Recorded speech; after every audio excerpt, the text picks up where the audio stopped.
우리 하나님 말씀 에베소서 4장 1절 말씀 보겠습니다.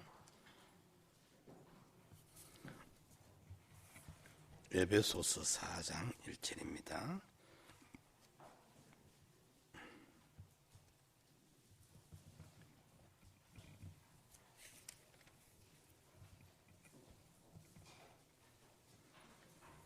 신약 313페이지. 그러므로 주 안에서 갇힌 내가 너희를 권하노니 너희가 부르심을 입은 부름에 합당하게 행하여 모든 겸손과 온유로 하고 오래 참음으로 사랑 가운데서 서로 용납하고 평안의 매는 줄로 성령의 하나 되게 하신 것을 힘써 지키라. 아멘. 마태복음 5장 우리 팔복에 보면 온유한 자는 복이 있나니 땅을 기업으로 받게 될 것이라고 말씀을 했습니다. 온유한 자가 복이 있다. 이 온유라는 것은 성도의 필수적인 덕목으로 강조가 되고 있습니다. 우리 예수 믿는 사람은 필수적으로 이 온유를 우리가 가져야 됩니다. 이는 사랑의 특성이면서 고린도전서 14장 4절에 13장 4절에 보면 사랑장에 보면 사랑은 온유하며 사랑의 특성이 온유로 나타납니다.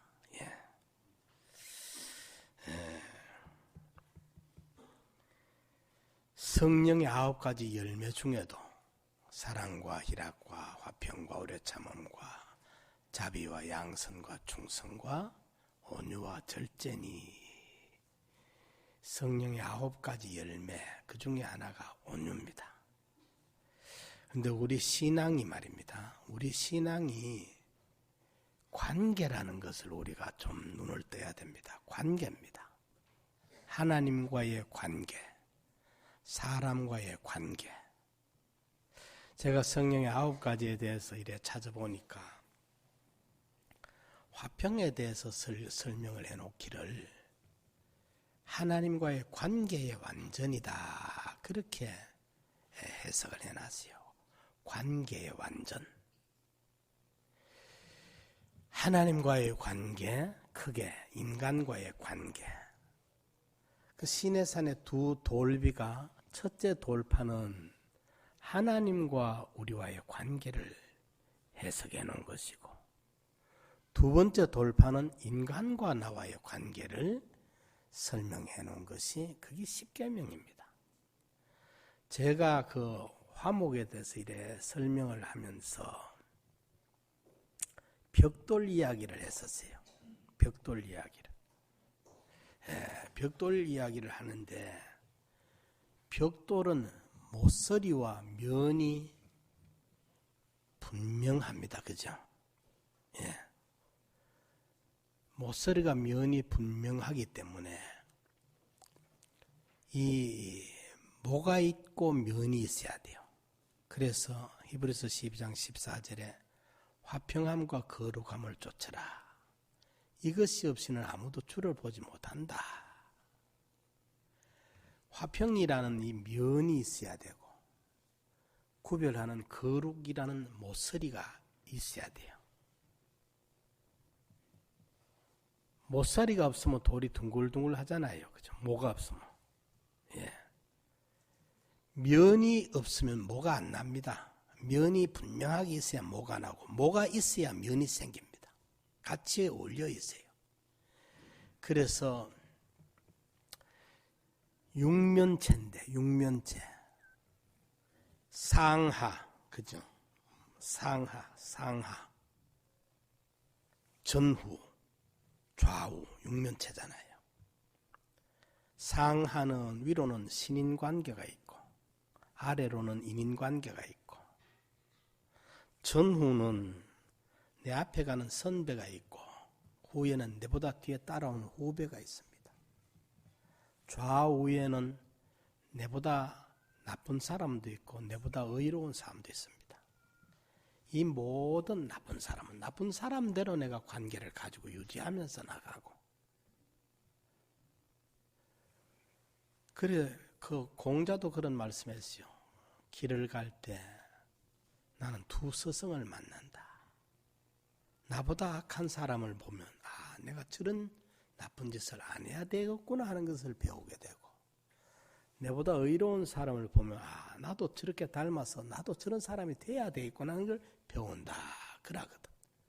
그러니까 좌는 나쁜 쪽의 사람도 내가 어울리면서 나쁜 걸 감염받고 전염돼서 나쁘게 따라가라는 말이 아니라 그걸 보며 깨우치고 그들에게도 좋은 영향을 내가 끼쳐줄 수 있어야 되겠고, 내보다 의로운 사람을 보면서 내가 부족한 점을 발견해서 나도 배워가야 되겠고, 내 선배에 대해서 내가 잘 따라갈 수 있어야 되고, 후배에 대해서 끌어줄 수 있어야 되고, 위로 하나님과의 관계도 하나님을 기쁘게 영화롭게 해야 되고, 아래로 사람들에게 관계도 은혜와 덕을 끼쳐야 되겠고, 이게 육면체를 설명할 때 제가 그 때문에 벽돌을 이야기합니다.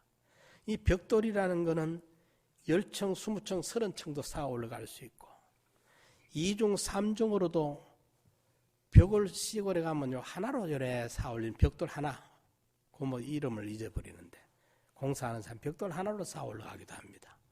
벽돌 둘을 쌓아 올라가기도 합니다. 어떻게 두껍게 짓는 집은 벽돌을 3켠으로 쌓아 올라가기도 합니다. 면이 있고 모가 분명하기 때문에 옆으로도 얼마든지 수용할 수 있고, 길이로도 길게 50개, 100개도 길게 따라갈 수 있습니다. 높이도 20층, 30층도 쌓을 수 있고.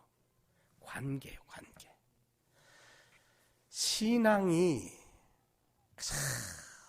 부분으로만 알기 때문에 신앙의 세계를 몰라서 사람들이 감을 못 잡아요.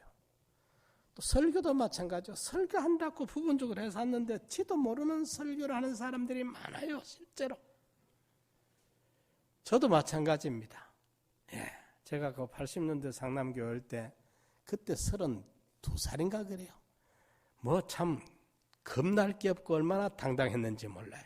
하지만은 그때와 지금과는 많이 다릅니다. 보는 세계가 다릅니다. 보는 세계가. 이제 조금 이런 거였구나 터득이 되어지고 전체가 보여지는 거예요. 전체가 보여져. 그래서 뭐 철들자 노망한다 하는 식으로 그 겨우 철들고 느끼고 조금 감이 잡혀질 때쯤 되면 이제 나이가 먹어서 이제 끝날 자리가 다 돼가는 게. 그런데 이제 보여지는 거예요. 예수 믿는다는 게 관계입니다. 신인 관계, 인인 관계.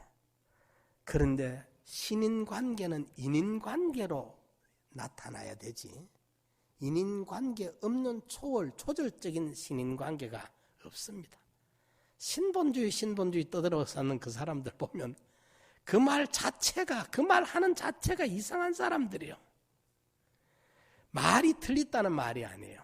그런데 그 말을 자꾸 주장하는 사람들이 보면은 다 외골수로 다 거의 대부분은 율법주의자들이 되어 있습니다. 바리새인들이 되어 있습니다. 잘못 알면 잘 믿는다고 생각하는 그게 바리새인이 돼가지고 평생을 자기에 도취돼가 자기에게 미쳐가지고 빠져있어. 이러면서 그 세계를 몰라요. 우리가 하나님과의 관계를 하나님이 기쁘시게 영화롭게 하나님을 대접하고 싶은데 하나님이 회를 잡습니까? 그 소고기를 좋아하십니까? 뭐가 대접할 깁니까? 지극히 작은 자 인간에게 하나님께 한기되지 하나님에게 직접적으로 못해요. 하나님과의 관계를 인간관계에서 찾아야 되고 인간관계에서 하나님 관계를 이루어야 되고 성취해야 되고 달성해야 되는데 이거 엉뚱하게 인간관계를 무시해버리고 아무 인간 사람과도 어울리지도 못하고 덕도 못 끼치고 은혜도 못 끼치고 유익도 못 끼치고 선한 영향을 주지도 못하면서 지 혼자 하나님 잘 믿는다고 해봐야 그게 미친갱이라 사실은. 그게 미쳐 잘못 돌아가 있는 거예요. 우리가 좀 이래 느껴가지고 이 관계를 하나님과 관계를 이래 알면서 제가 어제 그 생각을 해봤어요. 하나님이 얼마나 고독하셨을까. 그 조금 내 혼자 웃으면서 그렇지 않대 내 속으로 웃으면서 하나님 불쌍합니다. 하나님 혼자 얼마나 고독했겠습니까. 그래도 다윗 같은 사람이라도 하나 있었으니까 하나님 위로가 좀 받았겠습니다. 아브라함 같은 분이 좀 있었기 때문에 하나님이 참 그래도 덜 고독했겠습니다. 참 하나님의 백성들이요 하나님을 모르니까 우리 인간의 말로 인간의 표현을 한다면 참 하나님이 얼마나 고독했을까. 우리가 하나님을 너무 모르거든요. 너무 모르니까 하나님의 심중을 너무 못 헤아리니까 말이죠. 그러니까 다윗 같은 분을 하나님이 내 마음에 합한 사람이다. 다윗이 하나님이 너무 마음에 든 거예요. 왜 그런지 아십니까? 하나님을 가장 많이 이해를 했던 분이에요. 다윗이. 다윗이. 그것이 사람 관계에서 늘 나타났었어요. 그게. 이래서 우리가 성령의 9가지 열매가 맺어져야 되겠고, 특히 오늘 아침에 제가 무릇지킬 만한 것 중에 마음을 지켜. 이거 못 지키면 생명의 근인에 와르르 다 무너져 버려 말이야. 다 깨져 버려. 다 깨져. 예수 핏국로가에서 천국은 우리가 은혜로 가지요. 하지만 하늘나라 가보면 내가 이루는 구원이 뭐가 있어야지. 다 깨먹었는데, 다 얽어먹었는데, 엉망진창을 만들어버렸는데, 관계를 다 이렇게 만들어버려. 이러니까 하늘나라 보면 해의 영광이 다르고 달의 영광이 다르고 별과 별의 영광이 다른데 부활체의 영광도 그러하리라.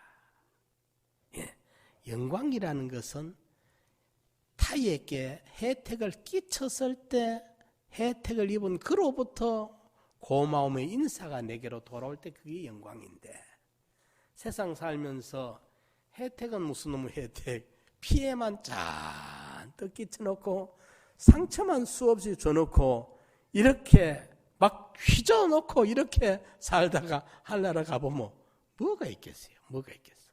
남는 게, 얻을 게 무슨 영광이 있겠어? 상처뿐이지.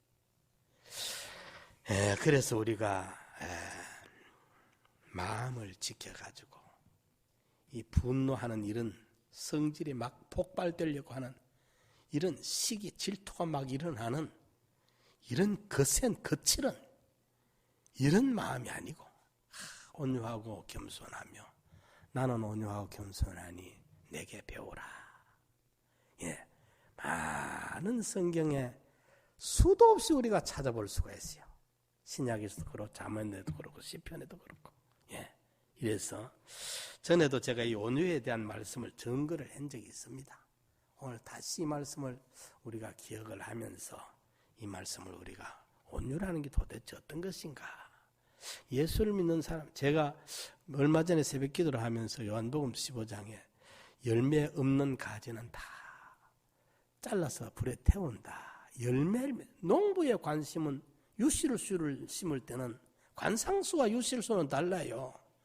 관상수는 예쁘기만 하면 됩니다. 유실수는 예쁜 게 소용없어. 열매가 달려야 돼. 열매가 달리는 것이 농부의 목적이란 말이에요. 유실수를 심는 퇴비를 하는 목적이. 그런데 열매 없는 가지 그거 뭐 하려고 남겨두겠습니까? 땅만 아깝고 비료 주고 그거 키운 공만 아깝지. 그래 잘라버린다 했거든. 열매 없으면. 우리가 열매 없는 무화과 나무를 주님이 얼마나 노여했습니까? 저주를 하니까 뿌리부터 말라 죽어버렸지 않습니까? 그건 무슨 주님이 성질이 급해서 막 저주했던 줄 아닙니까? 아닙니다. 우리에게 그 교훈으로 계시로 보여주기 위한 겁니다. 입만 무성한 말만 잘 믿는 예수, 그게 입만 무성한. 그러니까 열매가 있어야 됩니다. 자, 그러면 그래서 어떤 분은 그래 말했어요. 온유라는 거는요, 큰 화물선이 수만 톤 되는 화물선이 화물을 싣고 이제 이 항구에 와서 선착장에 오잖아요. 오면 이 화물선의 그 면과 선착장의 이제 면이 부딪히지 못하도록 중간에 뭐가 있습니까? 타이어가 있죠, 그죠? 고무 타이어를 막 갖다 놨지, 그죠? 그러니까 이 화물선이라는 큰 함선 무게를 지고 있는 화물선과 이쪽 콘크리트 벽이 부딪혀서 서로 이게 충돌되지 않도록 거기에 중간 이 흡수를 하는 고무 타이어들을 전부 붙여놨어. 예, 그걸 가보면 많이 보이죠. 그 역할을 하는 것이 온유예요. 온유라. 그래서 설명을 해놨어. 우리의 온유라는 성품이 말이죠. 그와 같은 역할을 하는 것이라. 예. 그래서 온유라는 말을 국어사전에서는 따뜻하고 부드러운 마음씨라고 풀어나왔습니다. 그런데 구약 성경의 히브리어로는 이 온유라는 단어를 아나바라 했는데, 아나바, 굴복하다, 절하다, 애쓰다라는 의미의 동사에서 파생된 말입니다. 여기에서 겸손, 경건, 친절, 관용과 같은 말들이 다 여기서 파생되어 나옵니다. 예. 그런데 신약 성경을 기록한 헬라어에는 이 온유를 프라우테스라고 말합니다. 프라우테스. 이렇게 말하는데 겸손한, 이해심이 많은, 친절한 이란 뜻을 가진 프라오스라는 형용사에서 나온 말입니다.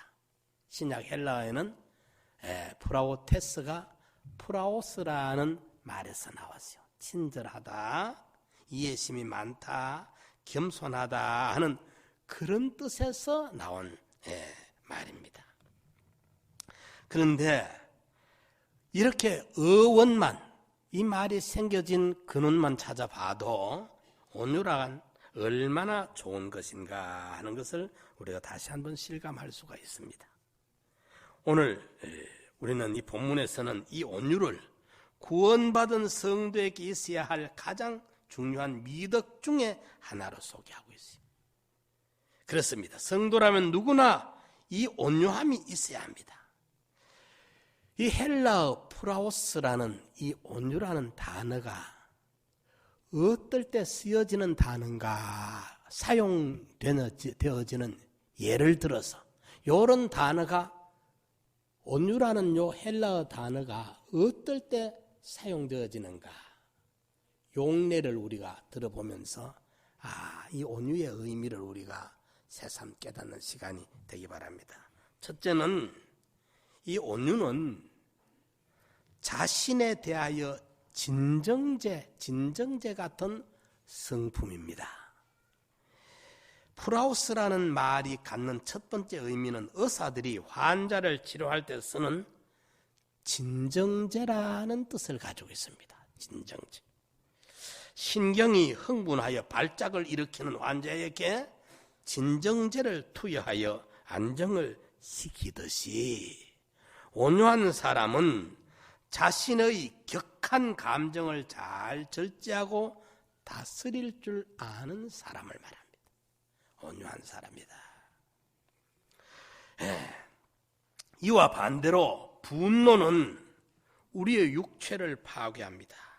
분노로 인해서 고혈압, 심장마비, 위궤양, 두통 등의 병이 생기기도 하고 악화되기도 합니다. 분노는 우리의 마음까지 파괴를 합니다. 두려움, 불안, 긴장, 의기소침 등의 증상이 나타나기도 합니다.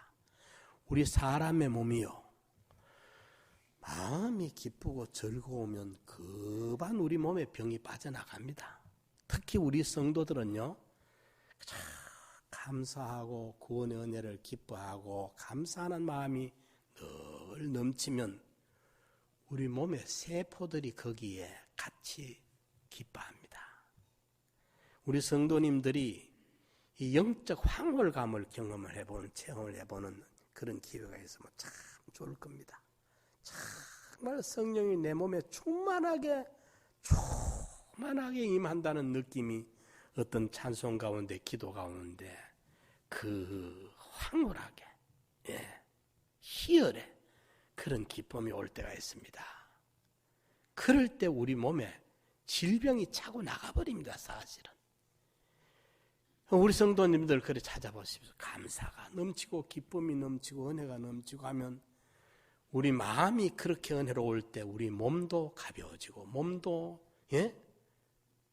건강해집니다. 그런데 분노와 미움과 갈등이, 시기와 질투가 이게 내 마음의 앙금이 꽉 자리 잡고 있으면 음식 먹어도요, 그거 소화를 못 시켜냅니다. 여러분들 기분 좋게 음식 먹어가지고는 여간에서 탈 안 납니다. 뭔가 근심이 꽉 있든지 안 풀린 숙제가 있어가 스트레스를 가득 받고 있을 때 음식이 들어가서 그게 얹힙니다. 얹힌다는 게 넘어가다가 식도에 걸려있는 게 아닙니다. 식도에 음식이 중간에 걸려, 가시가 찔리면 몰라도 음식이란 거는 식도에서 중간에 건너가다가 내려가다가 서 있는 거, 그런 법은 없어요. 얹힌다 말이 뭔가 걸려있는 것처럼 답답하게 느껴지는 것이지, 위장에 가서 위장이 안 움직여 버립니다. 거부 반응을 해버립니다. 나 이 음식 못 받아들여, 나 싫어 하고 긴장돼 버려요. 아주 굳어져 버려요. 소화를 시키질 않아. 싫어해. 위장에 있는 세포들이 말이에요. 그럴 때 하고 막혀 있는 것과 같은 거예요. 마음이 침울하고 마음이 기분이 저하되어 있고, 특히나 우리 마음에 악한 생각이 있고 너무 슬픔에 빠져 있고 불안하고 초조하고 이럴 때 이런 현상이 일어나게 돼 있어요. 이러니까 마음이 즐거우면 여간한 질병도 사실 치료되고, 주님의 사랑이 감격되고 주님의 은혜가 감격되고 감사가 넘치면 여간한 병들은 치료가 되어 나갑니다. 여러분들. 이러기 때문에 특히나 이 분노라는 이것은 몸과 마음을 파괴시키고 나아가서 모든 관계를 악화시켜버립니다. 그리고 신앙을 무너뜨려버리는 독소가 있습니다. 분노 이거 무슨 예사로 듣지 마십시오. 이게 심신을 무너뜨리고 인간 관계를 무너뜨리고 신앙을 무너뜨리는 아주 치명적인 것이 되고 만다. 이걸 우리가 기억을 해야 되는 것입니다. 그래서 우리는 분노가 화산처럼 폭발하려는 순간마다 잠시 숨을 돌리고 성령님께 내 마음을 붙잡아 달라고 기도해야 됩니다. 하나님, 지금 내 마음이 왜 이렇습니까? 성령님이요, 내 마음 좀 진정시켜 주십시오. 하나님, 내 마음이 지금 이렇게 답답합니다. 내 마음이 지금 화가 나서 못 견디겠는데 이대로 놔두지 말고 성령이 내 마음을 좀 치료 주십시오. 내 마음에 평화를 주십시오. 그저 꿇어앉아 꼭 눈 감고 두 손 열에 뭐가 쥐야쥐야 할 것 없이 그저 서서라도 좋고 길 가면서라도 좋고, 그게 쉬지 말고 기도하는 겁니다. 그게 기도입니다. 성령님, 지금 내 마음이 이래 답답합니다. 내 마음이 이래 막 화가 치밀어 옵니다.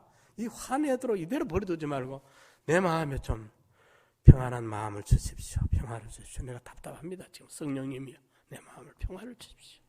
이게 기도예요. 이래서 그때 막 폭발하려는 그런 순간에 우리 성도들은 이런 노력을 할 줄 알아야 돼요. 이게 신앙이에요. 이래가지고 그럴 때에 그 마음을 지키고 다스려 나가는, 그래가지고 팍 폭발하려 하다가 이제 성령님의 도움을 구하고 기도하니까 마음이 좀 절제가 되어지고 가라앉으면서 내가 그렇게 기도하면 성령이 은혜를 주십니다. 은혜를 주면 죽이고 싶을 만큼 밉던 그 사람도 마음이 오히려 불쌍하게 마음이 바꿔집니다. 불쌍하게 생각이 되어집니다. 마음이 간추려지게 됩니다. 이게 우리 성도입니다. 성도가 이래야 됩니다. 우리 성도라고 무슨 일을 딱 만났을 때 화도 안 나고 뭐 아무렇지도 않는 그건 아닙니다. 우리도 화납니다. 우리도 성질 납니다. 우리도 분노가 폭발하려고 합니다. 시기도 생깁니다. 예? 그러나 그것을 관리하고 다스리는 것이 예수 없이 사는 사람과 예수 믿고 사는 사람은 달라야 된다는 거예요. 성령의 도움이 없이 사는 사람과 성령의 도움을 힘입는 우리 성도는 달라야 돼요. 그때 우리가 도움을 요청해서 우리 마음이 길들여져 가야 됩니다. 온유는 자기 자신의 진정제 역할을 하는 것이 온유다. 예, 진정제라는 말을 사용할 때 의사들이 온유라, 프라우스라는 말을 씁니다. 두 번째로 이 온유는 하나님에 대해서 잘 길들여진 말과 같은 성품입니다. 길들여지다. 예? 프라우스라는 말이 갖는 두 번째 의미는 길들이다라는 뜻이에요. 야생마가 그게 지 마음대로, 그게 방향이 있습니까? 야생마가 주인이 없으니까, 고삐가 없으니까 이리 가고 싶으면 이리 가고 저리 가고 싶으면 저리 가고 지 마음대로 뛰다니던 것이 야생마잖아요. 그런데 야생마들은 힘이 좋습니다. 들판을 마음대로 뛰다니니까. 그런데 그게 이제 어떤 주인에게 붙들려가 고삐에 묶여지면 그때부터는 이놈이 처음에는 막 길길이 뜁니다. 지등위에 너상 사람이 덩치가 몇십 킬로짜리가 하나 얹혀지니까 그게 가만히 있으려니까 더 떨어뜨리려고 막 길길이 뛰죠. 그런데 그걸 잘 그래도 한 번, 두 번 길들여 놓으면 아주 좋은 준마가 되어집니다. 그렇죠? 아주 좋은 준마가 되어지면 제주도 저런 데 가면 또 외국에도 가보면 그런 데가 있습니다. 말이 아주 좋은 말들이 어린애가 타도 또 여자분들이 타도 가만히 갑니다. 그래서 여자분들이 처음 말 타보니 기분이 얼마나 좋겠어요. 말을 타본 그 기분이 말입니다. 말등을 타고 가보면 얼마나 기분이 좋겠어요. 돈을 내고 말을 타고 갑니다. 잘 길들여진 말입니다. 하나님 앞에 길들여지다. 예? 여러분들 아브라함이 얼마나 길이 잘 들여졌습니까? 본토 친척 아벨 집을 떠나라 하니까 어디로 가야 될지도 모르고 예 하고 떠납니다. 그냥 떠나라니까 예 하고 떠납니다. 어디로 가야 될지도 갈 바를 알지도 못한 채 그냥 떠납니다. 예? 네 아내 사라의 말대로 듣고 그 하갈과 이스마엘을 집에서 쫓아내라 하니까 아침에 일찍 일어나서 예 하고 쫓아냅니다. 다 키우는 아들 이삭을 모리아산에 데려가서 나한테 잡아서 번제로 태워 바치라. 예 하고 잡아 바치러 갑니다. 죽으라면 예, 살라면 예. 그냥 예밖에 없어. 우리 예수님을 성경에 예뿐이 아니라가 없었어. 우리 예수님이 아멘 하면 예 그거밖에 없었어. 그런데 청개구리가 있습니다. 암만 말하면 반항부터 해보고 첫 마디가 반항부터 해야 되는 거야. 거기 몸에 딱 길들여져 있어버리면 혼자 잘 믿는데 청개구리라. 그건 몰라 본인들이. 믿는 줄 알고 속고 있어요. 예. 그 말을 못해줘. 참. 네 안에 청개구리가 들어앉아 있는데 요거는 반항부터 하고 보는 거예요. 반항부터. 거역부터 하고 보는. 여러분 사람이 요래 커버리면 신앙이 요래 커버면 안 됩니다. 예를 배워야 돼. 예를 배워야 돼. 그래서 하나님 앞에 잘 길들여지다. 그게 신앙입니다. 길들여져야 돼. 그런데 눈앞에 하나님이 나타나서 우리에게 이거 해라 저거 해라 하면 안 할 사람 누가 있습니까? 다 하지. 하나님이시라는 분이 나타나가 그 위엄에 영광스러운 분이 나타나서 김 집사 오늘 이거 하라 하면 다 집어 던지고 가서 예 하겠죠. 근데 그렇게 하는 게 아니고 예. 사람을 시켜서 하라 하거든. 그러니까 안 해. 그런데 그걸 가만히 여러분 생각해보면 하나님 우리가 말입니다. 하나님을 직접 상대해서 우리가 뭘 하려면 우리가 얼마나 어렵겠어요. 직접 상대를 늘 해야 된다면 우리 구원 이루는 게 하나하나 낱낱이 하나님과 상대해서 이루어 간다면 우리가 어떻게 감당을 하겠어요? 작기 작은 내가 무식하면 무식한 대로, 가난하면 가난한 사람들끼리 만나가지고 멸시천대받은 종노릇 할 때는 종노릇 하면서 거기서도 그 관계에서 하나님과의 관계가 이루어질 수 있도록 길들여갈 수 있도록 이래 해놓은 것만 생각해도 얼마나 감사한지 몰라요. 돈이 없어도 구원 이루도록 하나님이 현실을 주시고, 무식은 안 놓고 기억자를 몰라도 구원 이루어 가도록 하나님이 그렇게 해주시는 하나님의 방법을 찬양해야 되는 거예요. 찬양. 그런데 우리에게 하나님이 이렇게 가장 쉬운 방법으로, 누구에게나 아무데에게나 언제나 어디서나 어떤 경우에라도 할 수 있도록 기회를 주시고 현실을 주셨는데도 그걸 길들여지지 아니하고 제 마음대로, 제 주장대로, 제 고집대로 사람들이 자기의 소견에 좋은 대로 행해버리더라. 그 말이 얼마나 무서운 말인지를 제가 설교 강단에서 암만 해도 잘 못 알아듣는 것 같아요. 하나님의 아들들이 사람의 딸들의 아름다움을 보고, 여기까지는 좋아요. 아름다움 볼 수 있어. 자기들이 좋아하는 대로, 하나님의 뜻대로가 아니고, 내 원대로 마옵시고 아버지의 뜻대로 하옵소서가 아니고, 내가 좋은 대로 하나님이야 뜻이 어쨌든지 말든지 내 주장대로, 내 고집대로, 내 생각대로 해버렸더라 하는 그것이 홍수 심판을 끌어온 동인이고, 어떻게 자기를 아끼며 사랑하며 자기를 사치했는지 그만큼 애통으로 갚아주라. 창세기 6장, 계시록 18장의 그게 마지막 시대의 심판의 가장 문제가 되는 거예요. 길들이지 않는 거. 길들이지 않는 거. 프라우스, 길들여져야 돼요. 잘 길들여져가지고, 아브라함처럼 말입니다. 길들여져가지고 주인 앞에 그 야생마가 지 맘대로, 우리 다 옛날에 지 맘대로 뛰다니던 사람들 아닙니까? 야생마 아닙니까? 첫째 아담의 자손들 아닙니까?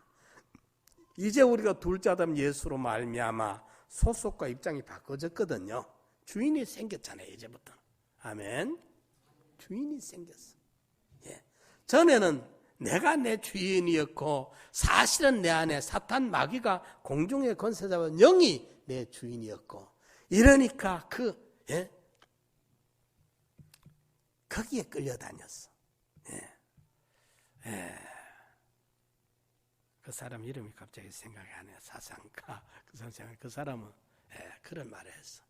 흑마와 백마가 끌고 가는, 우리 인생은 흑마와 백마가 끌고 가는 수레와 같다. 흑마 그거는 옛사람 자아, 백마는 새사람 자아를 그분은 그렇게 말했어. 흑마와 백마 두 마리가 끌고 가는 수레 같아.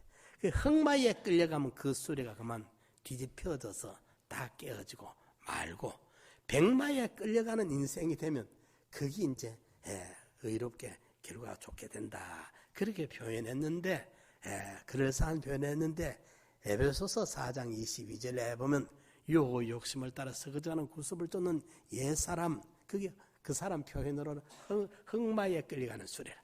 옛사람을 벗어버리고 오직 심령이 새롭게 되어 하나님을 따라, 플라톤이 그 말을 했어. 플라톤이 그 흑마 백마가 끌고 가는 수레와 같다. 그런데 그게 에베소서 4장 22절 이하는 욕심을 따라 서거지가는 구습을 쫓는 옛사람을 벗어버리고 오직 심령이 새롭게 되어 하나님에게 끌려가는, 하나님을 따라 의와 진리의 거룩하심으로 지으심을 받은 새 사람을 입으라. 이게 백마에 끌려가는 수레와 같다. 그 말이에요. 이러니까 프라우스는 하나님에 대해서 잘 길들여진 말과 같다. 거친 야생마처럼 내 고집과 내 뜻대로 하는 것이 아니라, 이제는 내 임금 예수 내 주여, 이제는 주인이 생겨서 그분이 피로 값주고 나를 사신 내 주인이 되셨기 때문에 이제는 하나님의 뜻을 앞세우고 하나님의 섭리와 계획에 순응하는 사람이 되는 것입니다. 하나님께서 자신의 영혼과 삶을 지휘하시도록 내 마음을 비우고 온전히 내어드린 사람입니다. 이 말이 얼마나 힘이 셉니까? 그러나 그 힘을 사람들에게 뒷발질하는 데나 쓴다면 그 말은 해로운 존재에 불과할 겁니다. 사도행전 26장 14절에 주님이 사울아 사울아 네가 어찌하여 나를 핍박하느냐, 가시채를 뒷발질하니까 하기가 네게 고생이니라 그랬죠. 이렇게 우리가 하나님 잘 길들여져서 주인의 뜻대로 순종하여 준마처럼 사용되어지면 주인의 사랑도 받고 좋은 대우도 받고 좋은 식물도 먹여주고 이럴 것 아닙니까? 하나님께 길들여지기만 하면 하나님의 영광을 위하고 주님의 몸된 교회를 섬기며 이웃들을 위하여 얼마나 귀하게 쓰임을 받는 사람이 되겠습니까?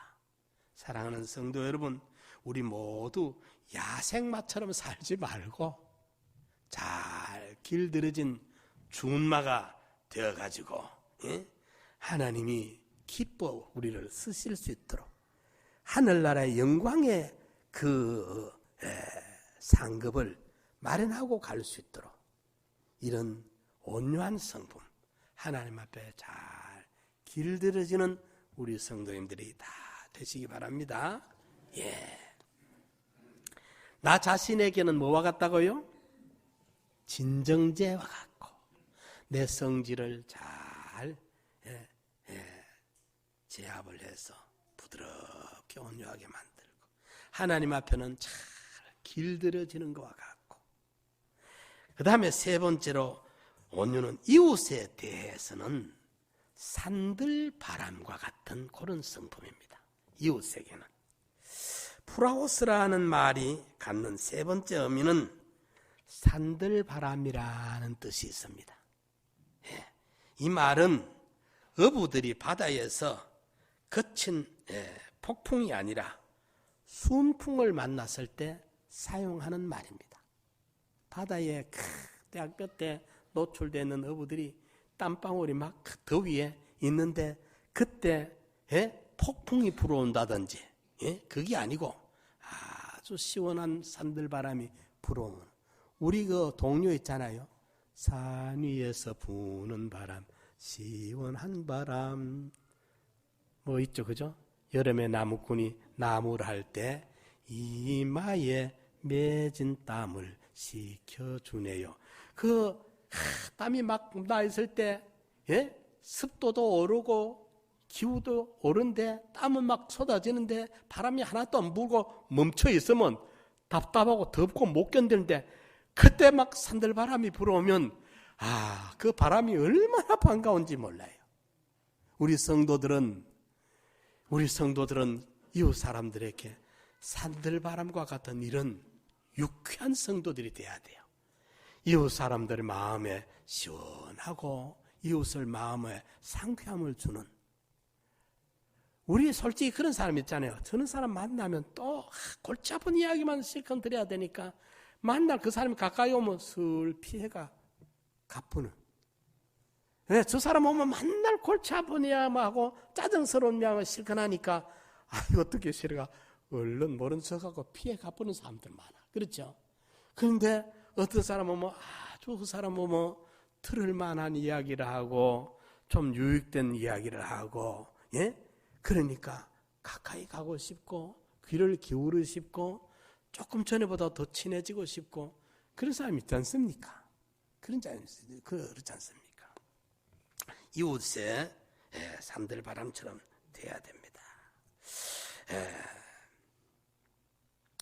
어렵고 힘들고 괴로운 일이 있더라도 그런 사람 옆에만 가면 위로를 얻고 마음이 시원해지고 따뜻해집니다. 그런 사람이 있는 곳은 어디나 천국입니다. 사랑하는 성도 여러분, 여러분은 어떤 사람입니까? 자기한테 한번 물어보면 나는 어떤 사람일까? 사람들이 내 옆에 가까이 오기를 원할까? 나도 모르는 사이에 사람들이 나를 끌어서 나를 피해가는 그런 사람일까 생각을 해봐야 돼요. 예. 사람들이 평소에는 좀 거리가 있다가도 실제로 자기가 어려움을 딱 만났을 때 저분한테 가서 한번 물어봐야지 하고 나를 찾아오는 그런 사람이 돼야 돼요. 평소에는 별로 그런 친할 여가가 없었는데 그 사람이 어려움을 만났을 때 저 사람한테 이야기하면 또 그런 이야기를 또 퍼뜨려가 덕해야가 나한테 상처로 돌려올 것 같으니까 저 사람 찾아가서는 이야기를 못하겠다. 그렇죠? 저분한테 말을 좀 하고 싶은데 답답한 걸 그런데 할 대상이 별로 없어. 아는 사람은 많은데 큰 남이 흉보고 수다 떨고 비난하고 하는 말동무는 많은데 내가 지금 힘들고 어려울 때 가서 좀 위로받고 싶고 좀 도움받고 싶은 사람이 가만히 보면 드뭅니다. 예. 우리 예수 믿는 사람은 좀 이런 사람이 되어져야 돼요.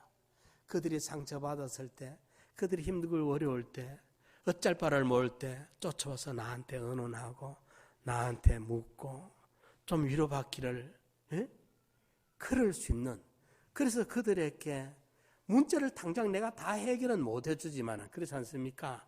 그렇지만은 그래도 그 사람이 용기를 가질 수 있도록 해주고 격려를 가질 수 있도록 해주고 같이, 그러면 꼭 우리가 안 될 때는 그래 집사님 나랑 같이 기도합시다 하고 정말 그 사람 입장에 서서 기도를 같이 손을 꼭 잡고 기도해주면 그 사람의 그게 얼마나 큰 위로가 되겠어요.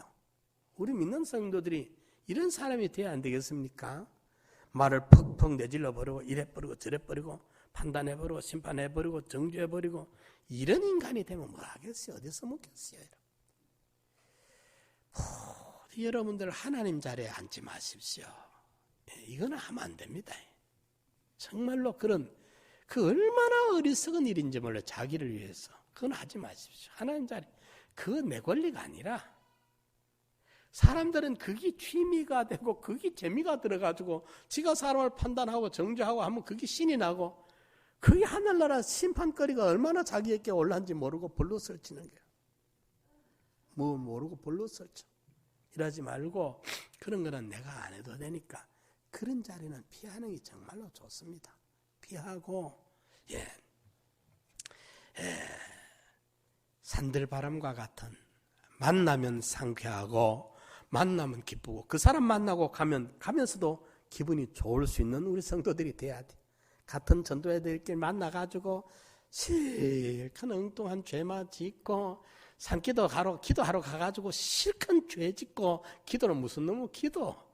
하나님이 그 기도를 들어주겠어. 죄 지려고 가는 산기도인데. 예? 가면서 죄 실컷 짓고 기도는 요마이 껍데기 열까 말까 할 때 또 와야 돼. 하나님이 이제 마음문이 열릴까 말까 할 때 실컷 오만 세상 이야기 하다가 산기도 가면서 실컷 죄 실컷 지어놓고 가가 주여 하고 엎드렸는데 마음문이 열릴까 한 30분 그래도 주여 주여 해서 하니까 겨우 뚜껑이 열릴까 말까 영감을 받을까 말까 성령님과 만날까 말까 때좀 돼가 시간 다 됐으니까 또 내려가야 될 시간. 그래서 이제 마음문 열려 기도가 겨우 될까 말까 할 때 내려오면서 또 죄 실컷 지어보니까 뭐 기도가 되겠어. 여러분 이게 우리의 현실입니다. 참 이 어리석다 이 말이에요. 그걸 죄인 줄 몰라. 죄가 뭐가 죄인 줄로 몰라. 하나님이 어떤 걸 진노하는지를 너무 모른다는 거예요. 우리가. 이래서 부디 이 말을 여러분 잘 생각해 봅시다. 내 자신에게는 프라우스 진정제가 돼서 성질이 그만 어디까지 막 신나를 막 퍼부을 생각 들어붙고 불을 붙이려고 하다가도 주여 하면서 나를 이제 그 피해 그 공로 앞에 주님 앞에는 어디까지 격한 감정이 그러더라도 주여 하는 순간에 우리는 그 꾸러질 줄 알아야 되고 주님 앞에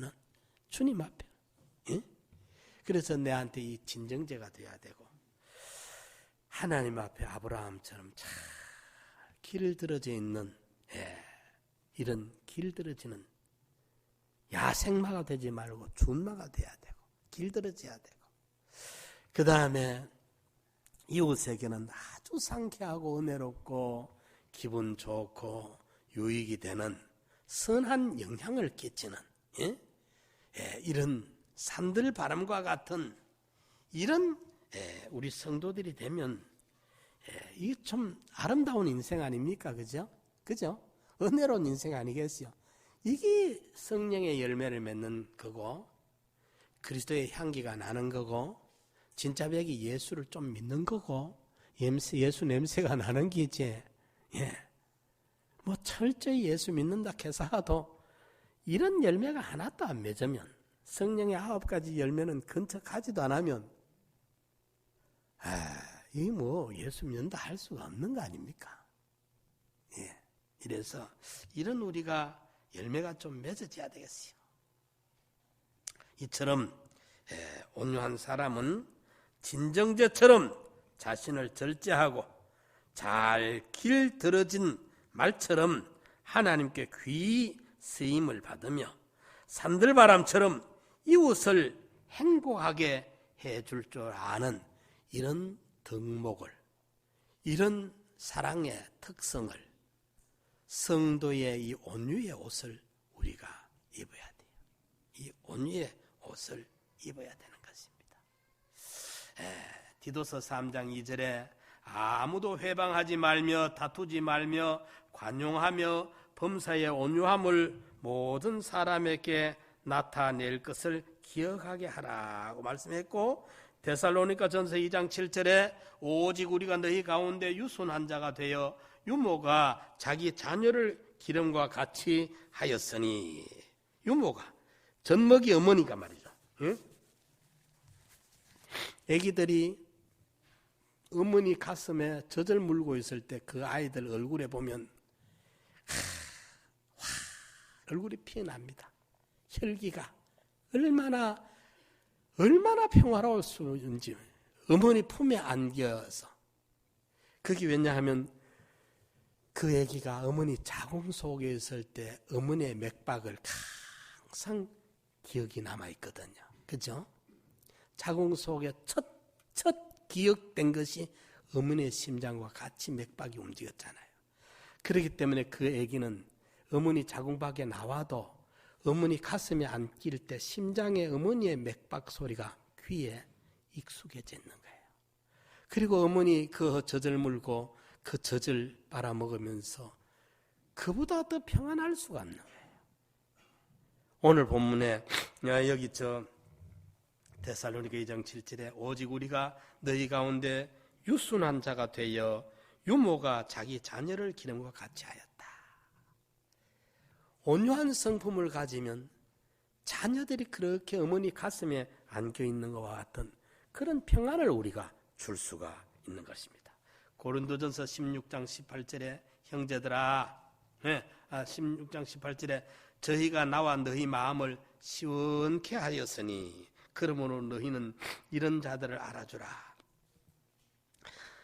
나와 너희를 시원하게 해줬다. 마음을 이렇게 시원하게, 아주 마음을 상쾌하게 해줬다. 그 말이죠. 그죠? 이게 온유의 성품이에요. 갈라디아 6장 1절에 보면 형제들아, 사람이 만일 무슨 범죄한 일이 드러나거든 신령한 너희는 온유한 심령으로 그러한 자를 바로잡고 네 자신을 돌아보아 너도 시험을 받을까 두려워하라. 형제들아, 사람이 만일 무슨 범죄한 일이 있거들랑 쫓아가서 정죄하고 그걸 비난하고 돌아다니고 하지 말고, 신령한 너희는 온유한 심령으로 그러한 자를 바로 붙잡아 세워줘라. 죄에서 깨닫고 일어서도록 도와줘야 돼. 온유한 심령으로, 따뜻한 마음으로 매정하게 정죄하고 비난하고 설치되지 말고 그걸 바로 잡아주는 거예요. 그러면서 너도 그런 미혹을 받을 수 있으니까 시험에 들지 않도록 조심해라. 성경이 다 이렇게 교훈을 하고 있잖아요. 온유.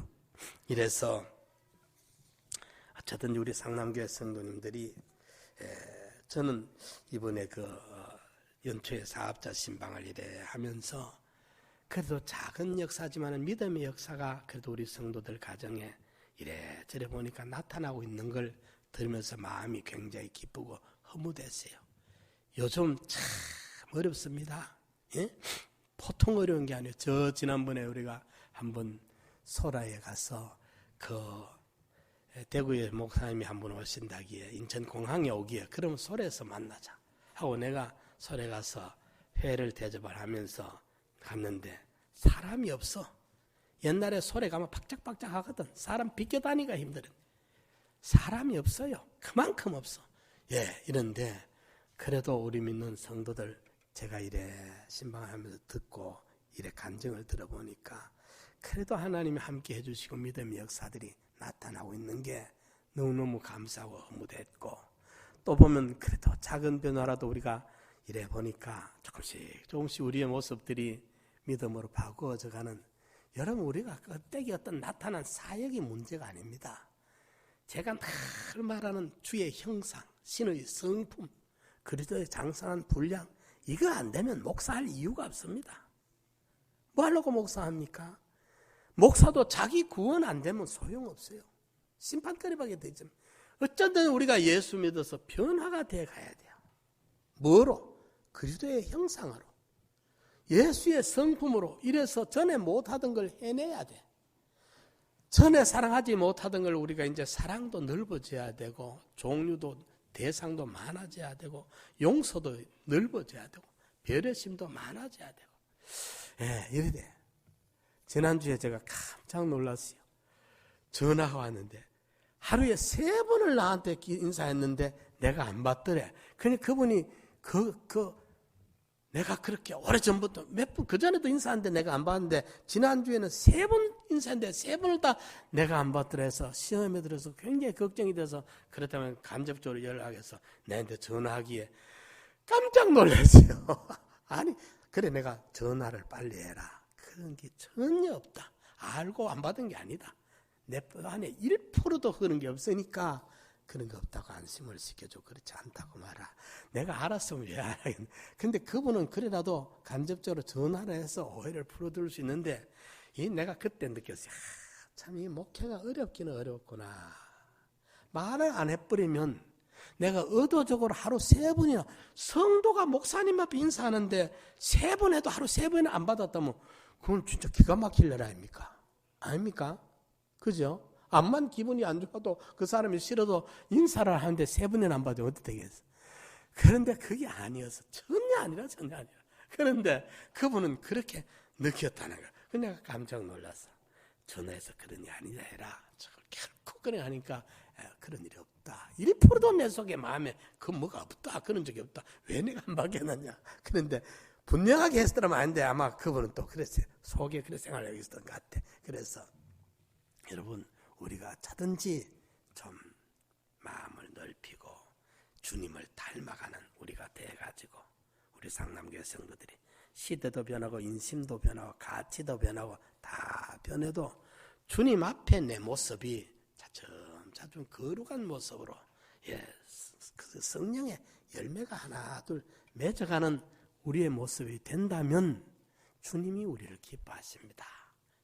이런 진정제 길들여지는 그리고 산들바람처럼 이렇게 아름다운 우리의 성도의 모습이 저와 여러분들 속에 열매 맺어가기를 간절히 희망합니다. 우리가 참은 통성으로 기도드립시다. 주여 내 마음에 이런 온유한 성품을 좀 주시옵소서. 나 같은 참 거지 같은 벌거지 같은 악독하고 사악한 인간이지만 소원합니다. 주님 닮기를 소원합니다. 주님이 내 안에 온유함을 주시고 겸손함을 주시고 주님의 성품이 내 속에 이루어지는 걸 주님이 원하지 않습니까? 내 안에 이 부분이 만들어져 가게 하여 주시옵소서.